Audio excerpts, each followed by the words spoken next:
13 বছর নিঃসন্তান। ডাক্তারি চেকআপে আমি স্ত্রী দুজনেই সুস্থ, শারীরিক সমস্যা নেই, তবুও সন্তান হচ্ছে না। এই নিয়ে মনে তীব্র বেদনা।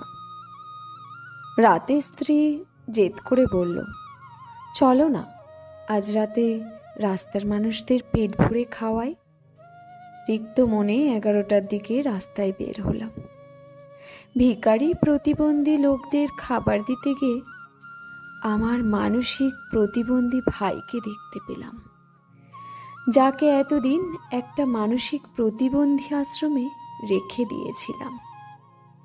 মনে পড়ে গেল কয়েক বছর আগের কথা। প্রতিবন্ধী ভাইকে সম্পত্তি দেওয়ার থেকে ঠকিয়েছিলাম। সাথে নিয়ে গেলাম বাড়িতে। জমির অর্ধেকটা ভাইয়ের নামে লিখে দিলাম।